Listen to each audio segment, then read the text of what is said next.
kábíyèsí olódùmarè kábíyèsí Ifá akí ogbè lóòfẹ́ ta lọ́run káàkiri àgbáyé pátá pé ojú tẹ́ fi ń wo ní fọ́ èyí tẹ́ fi ń wo ní di láṣẹ lọ́wọ́ olódùmarè láṣẹ lọ́wọ́ Ifá. Ìlọrin mèsù jàǹbá Ìlọrin náà rò tinú ẹ̀ lóṣò. Ìròyìn kan là ń gbọ́ láti Ìlọrin ní òní Tuesday on 28th of July láti Magistrate Court nílùú Ìlọrin lórí ọ̀rọ̀ olóyè Sunday Igboho àti ìlú Ẹkùn. Ẹ rí pé bí abẹ́ ọjọ́ mélòó sẹ́yìn arábìnrin kan jáde ó sọ wípé olóyè Sunday Igboho wípé kí wọ́n jọ kí wọ́n á gbà wọn lọ́wọ́ àwọn báńdíìtì nílọrin wọ́n ti fẹ́ pa àwọn tán àti gbogbo Kwara State lápapọ̀. Lẹ́yìn ìgbà náà ní tá à ń gbọ́ tẹ́lẹ̀ ni pé gómìnà Abdulfatah Ahmed Abdulrahman Abdulrazak gómìnà Ìlọrin wípé kò fàyè gba olóyè Sunday Igboho àti ikọ̀ Ẹkùn. Ṣùgbọ́n nísìn a tún wá padà gbọ́ pé gómìnà ti fi àyè gba olóyè Sunday Igboho àti àwọn ikọ̀ Ẹkùn. Ìròyìn tó wá tà lọ́wọ́ lónìí òun náà làbàbọ̀ ní tí àwọn ìgbìmọ̀ kan nù Ìlọrin tó ti wá gbé jú dìde tí wọ́n sọ fún gbogbo ayé pé àwọn ò fẹ́ ikọ̀ Ẹkùn àti Sunday Igboho àwọn ò fẹ́ nílọrin. Èyí tí ń ṣe wá ní èèmọ̀ tí ń ṣe wá ní àyínú ó ti fẹ́ dàbí ẹni pé à ń torí àjà níta ní jà lẹ́yìn ìkùnlé òun. Olóyè Sunday Igboho àtàwọn ikọ̀ Ẹkùn wọ́n fẹ́ risk life wọn láti save Ìlọrin láti save wo Kwara lápapọ̀ torí wọ́n rí pé àwọn ọmọ ìyá wa ní tó jẹ́ Yorùbá wọ́n pọ̀ ìpínlẹ̀ Kwara. Àwọn olóyè Sunday Igboho sí wọ́n travel lọ́bẹ̀ wọ́n sì lọ ṣèpàdé wọ́n bá wọn yẹn ṣèpàdé bẹ́ẹ̀ wọ́n sì fi àwọn ikọ̀ Ẹkùn tó wà ń bẹ̀ wọ́n bá wọn ṣèpàdé. Kódà nígbà tó olóyè Sunday Igboho ń bọ̀ àwọn ikọ̀ Ẹkùn tó wà bẹ̀ gan wọ́n lọ welcome olóyè Sunday Igboho. Àfi bá ṣe yí lónìí òní Tuesday on 28th of July táwọn ìgbìmọ̀ kan nílọrin tí wọ́n gba kóòtù lọ lórí ọ̀rọ̀ olóyè Sunday Igboho àti ìlú Ẹkùn. Kọ́mọ̀dé bẹ́ẹ̀ ni pé mò ń gbé ẹ jẹ́ gbọ́ àbábọ̀ kóòtù ní tí wọ́n sọ ká máa fèsì sí. Ẹ bá wa dárúkọ yìí sà àti bí ẹ ṣe jẹ́. Alhamdulilayi mina shaitan rajim bisimilahi rahman rahim asalaamu alaykum warahmatulahi wabarakatuh. Orúkọ mi ní ẹ̀kúnrẹ́rẹ́ òun ni Umar Saad Imam tí ọ̀pọ̀lọpọ̀ àwọn èèyàn máa ní sí US Imam. Ẹnì kejì mi tí a jọ dúró òun náà ni AA Abọ́lájí Àjàsà tí a jẹ́ aṣojú fún Ìlọrin Heritage Preservation Foundation. Ó tọ́sẹ̀ ni pé à ń gbọ́ àwọn ọ̀rọ̀ kan wọ́n ní Ìlọrin wọ́n ní wọn ò fara mọ́ ẹ̀ṣọ́ aláàbò ìlú Ẹkùn tí Sunday Igboho fẹ́ gbé wá kí la lè sọ lórí rẹ̀. Àkọ́kọ́ ní pé mi ò lágbára láti gbẹnusọ fún Ìlọrin. Bàbá ọba Ìlọrin àbáwọn tí wọ́n bá yàn àwọn ni wọ́n ní agbára. Àmọ́ gẹ́gẹ́ bí foundation titi wa tó ṣe pé àṣà àti àlàdà Ìlọrin náà làá fẹ́ máa protect lọ́dọ̀ titi wa àwa náà faramọ́ àfaramọ́ a sì padà gbé jáde láìpẹ́ pé àfaramọ́. And then yes sir. Okay. Ojú wo lẹ fi wò àti pé kí ló dé tẹ̀ fi faramọ́. Ojú tí àwa fi wò àkọ́kọ́ ni wípé ẹni tó dá ìlú Ẹkùn lẹ̀ ẹni tí gbogbo ayé mọ̀ pé divisionist ni ẹni tí tó sà ń sọ̀rọ̀ nípa bí ó sì ní bọ́nà dídà òun ló ń champion Yorùbá nation. Ṣé ẹ gbọ́ àwọn lọ́ọ̀yà tí wọ́n lọ pe ẹjọ́ tako ìlú Ẹkùn wọ́n ní kí nìdí tí wọn ò fi fẹ́ ìlú Ẹkùn ní Kwara State wọ́n nítorí pé ẹni tó ń champion ìlú Ẹkùn divisionist ni pé kó fẹ́ pín àwọn ni kó fẹ́ dá division sílẹ̀ ni. Ohun tá à ń sọ rèé ẹni ìjà ọba yóò máa pè rẹ̀ lọ́kùnrin ni nítòsí ìṣẹ̀lẹ̀ yìí ọ̀pọ̀lọpọ̀ wọn ṣe kò kàn mí torí pé kò kẹ̀yìn lẹ ṣe ń lọ sí kóòtù. Ẹ jọ̀ọ́ wọ́n ní wọ́n fẹ́ dá ìgbìmọ̀ ìlú Ẹkùn sílẹ̀ ẹ̀yin kan lọ kóòtù ẹ fẹ́ gbé àjọ ìlú Ẹkùn sílẹ̀ ní Kwara ẹ̀yin kan wá lọ kóòtù láti tako yín tó fẹ́ dálẹ̀ yẹn. Ẹ jọ̀ọ́ yín tí wọ́n fẹ́ dálẹ̀ yẹn ọ̀nà wo ló gbà tako àlàáfíà Ìlọrin. Wọ́n ní tó dórí kọ́ wá wò ó tí àyè pé wọ́n jíyàn gbé ń bẹ̀ táwọn alábẹ̀ ń pariwo nídìí ìlú Ẹkùn náà wọ́n nígbà tí wọ́n jíyàn gbé tí wọ́n jíyàn gbé lónìí tán jíyàn gbé lọ́la ọ̀pọ̀lọpọ̀ ìlú ni wọ́n ti tú ní Kwara State bí àwọn ìlú bíi Babańlá àwọn ìlú pọ̀pọ̀ bẹ́ẹ̀ tí wọ́n ti tú ní Kwara State. Ó dáa Ìkọ̀rú Ẹkùn wá gbéra wípé káwọn wá protect Kwara State ìgbà tẹ́yìn rí ẹ̀tú ti rí bí nǹkan mi ẹ̀yìn ti gbogbo nǹkan tí wọ́n ń bì àwọn fojú ẹ̀sìn wo ojú ẹ̀sìn làwọn tó fi wo wípé fẹ́ dá division sílẹ̀ wọ́n pa àwọn èèyàn wọ́n pa àwọn Yorùbá tó wà lọ́rin wọ́n jí wọn gbé Sunday Igboho wá dìde nínú ìtara wípé àwọn èèyàn pariwo pé wọ́n pa wọn láti dáàbò bo Ìlọrin àgbùgbùrọ̀ sọ pé Ìlọrin yẹn ṣe lẹ Yorùbá àfi tá a bá ń tara wa ẹ̀yin kan nù Ìlọrin tí wàá kóra yín jọ ẹ sọ pé Sunday Igboho yẹn Ìlú Ẹkùn yẹn lẹ́yìn tó takò ẹ̀yin tẹ́ wá takò yìí ẹ dákun ètò owó lẹ́yìn là kalẹ̀ láti gbógun di àwọn Fúlàní tí wọ́n jíyàn gbé tí wọ́n pààyàn yìí lè tí wọ́n kẹtẹ̀ là kalẹ̀ ṣùgbọ́n àwọn tó tún wá gbé àwọn dìde àwọn olóṣèlú Sunday Igboho gbé àwọn dìde ẹ̀yin tí wọ́n ń gbé wọn lẹ́ni ẹjọ́ láti takò wọn pé ẹ fẹ́rú ẹkùn ṣé ká sọ pé bó ṣe ń pa wọ́n ní Kwara State ó dùn mọ́ yín nú ni wọ́n sọ̀rọ̀ pé wọ́n pa àwọn yẹn wa wọ́n já àwọn yẹn wá gbé ẹ̀yin sọ̀rọ̀ pé division kí ni division tó wà mẹ́rin sìn ṣé Sunday Igboho sọ ni ẹ wá di abaláwo ni àbórí ẹ wá ṣẹbọ sọ ni ẹ mọ̀ bọ̀ òun fẹ́ ẹ wá sóògùn nílọrin ni àbí kí ni kàlẹ̀ lápẹ́ Ìlọrin gan àwọn tí sóògùn kọ̀ ń bẹ̀ lọ sọ́jà bá lọ́rin lẹ́kùn fẹ́jọ́ wà ń bẹ̀ tí wọ́n ń jógun tààrà ibẹ̀ kọ́ mò ń lọ ṣùgbọ́n láti dáàbò bo àwọn èèyàn wa tó wà ní Kwara State ní Sunday Igboho fi dìde wọ́n lójú wèrè kò náà yàn kólòbó ni ojú wèrè náà yàn kólòbó pé yóò náà yàn sùsẹ́ àbí bá sí àníyàn náà yàn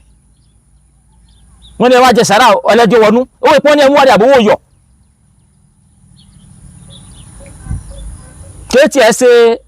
kèé ṣe irú yín ló yẹ ká ẹ mọ lọ kóòtù lórí pé wọ́n kàn pé wọ́n pa àwọn yẹn wa ẹ wá gbogbo tí wọ́n sọ ní ìsìnbáyìí ẹ lè sọ pé ìdí pàtàkì kan ni tí wọ́n fi sọ pé àwọn lọ kóòtù nítorí Ìlú Ẹkùn páwọn òfẹ́ kó wọn ò nídìí kankan ẹ̀yin tí a sọ pé ẹ̀fẹ́ Ìlú Ẹkùn yìí ìgbésẹ̀ àwọn lẹ́yìn là kalẹ̀ láti dáàbò àwọn èèyàn yín ṣé ká ní bí wọ́n ṣe ń pààyàn ní Kwara State nílọrin ká sọ pé ó dùn mọ́ yín nú ni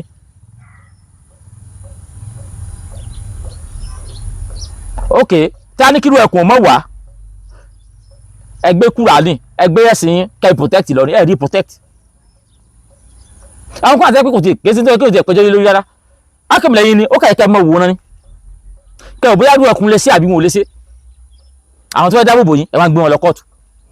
kí la fẹ́ gbà nú kóòtù tẹ́ gbé wọn lọ báyìí kí la fẹ́ gbà ń bẹ̀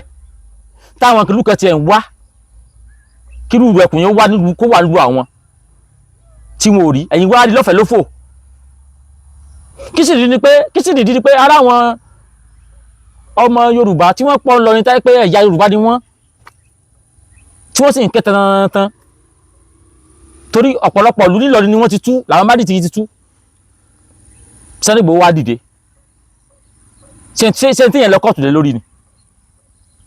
nítorí tó yẹ lọ kóòtù gò tí ẹ ti fẹ́ yé mi ó fẹ́ ṣe division kíni tó bá divide tó division ibo ló ń kó àwọn tó division lọ bóyá ẹ jẹ́ ká gbọ́ wọn wájú bóyá wọ́n tó lè ní pọ́ìntì tán torí ẹ̀ lọ sí kóòtù ẹ jẹ́ á gbọ́ wájú. Yorùbá yìí ti mọ̀ yẹn it's no more a secret pé Sunday Igboho òun ló ń champion Yorùbá nation so bóòlù la nígbà wá ti fẹ́ trust rẹ̀ and Yorùbá nation gbà yẹn gbogbo àwọn activities wọn wọn ni pé wọn làwọn ń bọ̀ wá ìjákì lọ́rin àwọn kògùn bọ̀ wá àwọn fẹ́ wá Yorùbá lọ́rin so ń pa wá lẹ́rìn tó nígbàgbọ́ ní confidence nínú the so called Ìlú Ẹkùn àti ẹni tó dálẹ̀ so that is our decision. wọ́n nígbà tí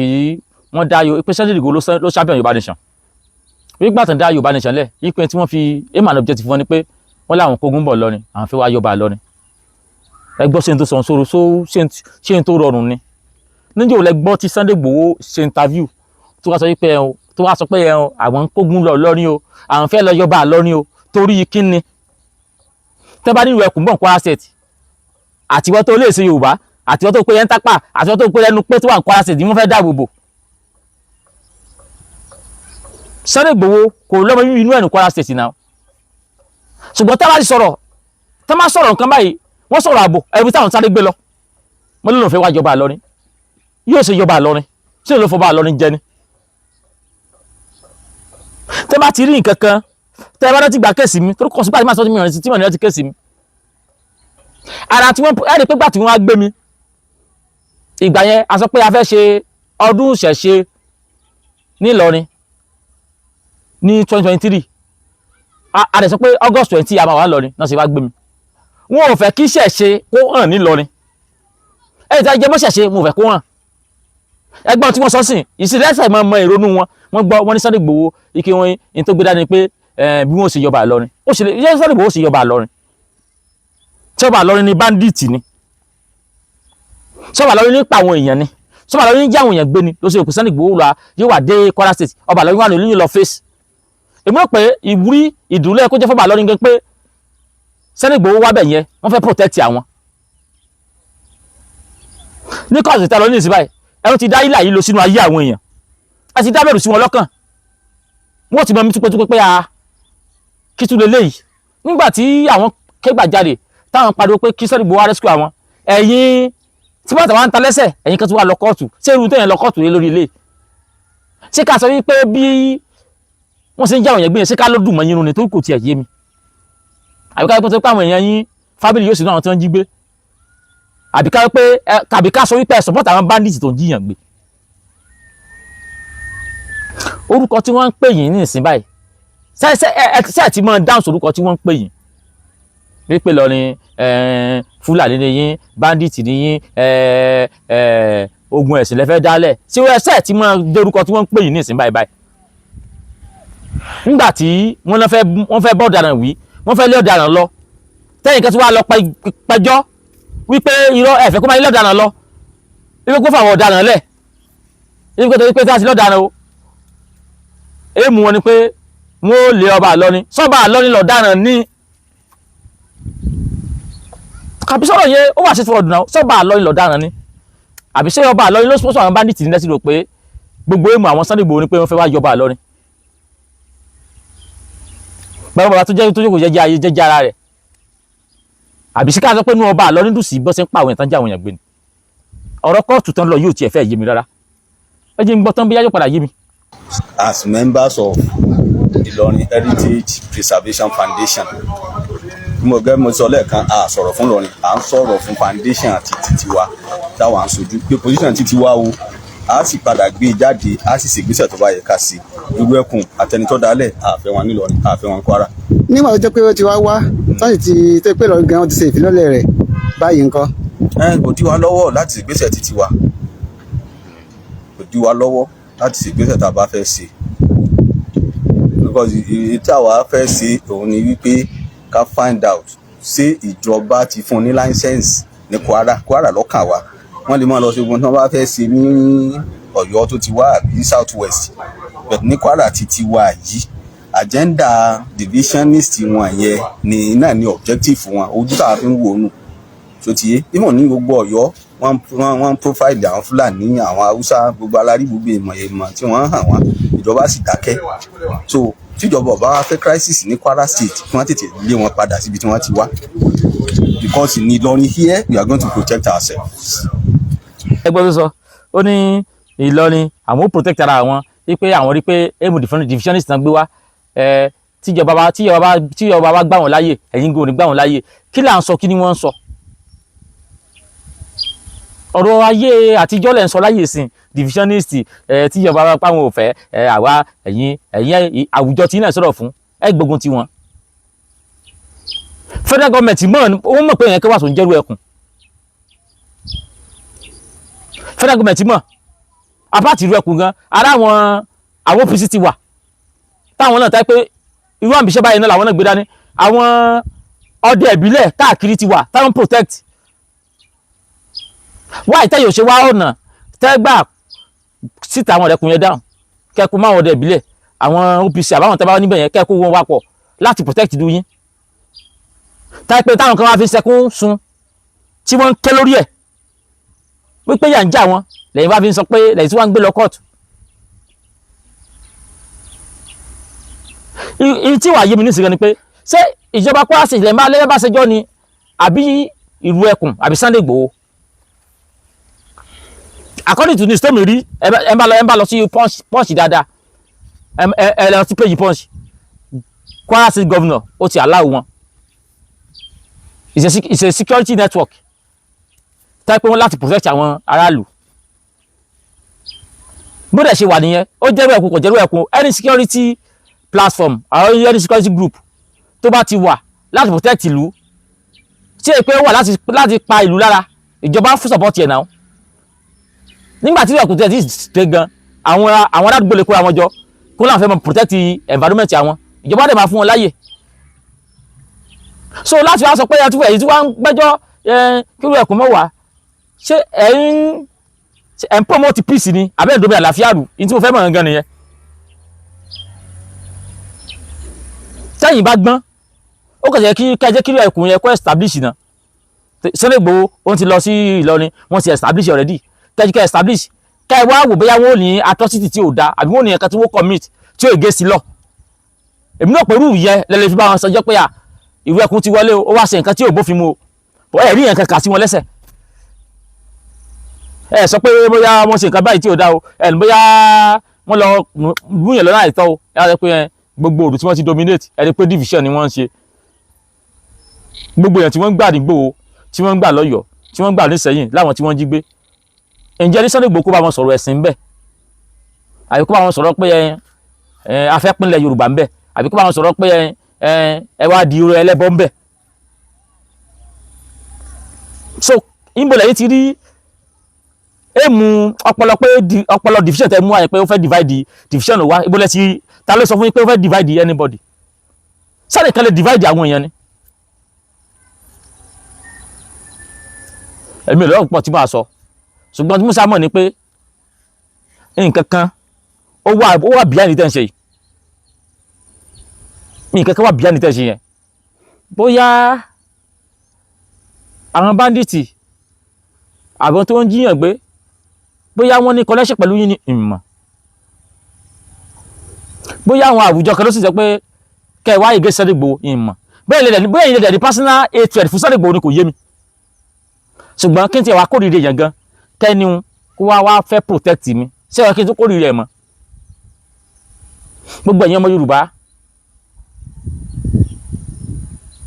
àwọn kinní yìí wọ́n ń da àlàáfíà ilẹ̀ Yorùbá rú gbogbo yín lẹ sì ń wò wọ́n ẹ̀ sì ṣe nǹkan kan gbogbo ẹ̀yin lẹ́wà lọ́ba àsìkò tẹ́ dìde ni wọ́n ní wọ́n fi wá yọ ọba Ìlọrin ẹ gbọ́rọ̀ ẹ̀yin tẹ́ wá ń takú Sunday Igboho tẹ́ ń takú rẹkùn ọ̀nà owó lẹ́la kalẹ̀ láti protect àwọn aráàlú yìí tí wọ́n fi ní pa wọ́n mọ́. Pé lórí ìfẹ́ta Ọlọ́run ohun tí mo tún rí tí mo ní wá sọ̀rọ̀ sínú o mọ̀ kò tẹ́yìn bá dé comment section ojú tẹ́yìn náà bá fi wo wọn kálukú ó sọ ṣùgbọ́n àwọn bandits wọ́n jíyàn gbé lọ ni wọ́n ń pààyàn o ìlú tó ń ṣe dáwúrò ní Kwara State ó ti lé 20 despot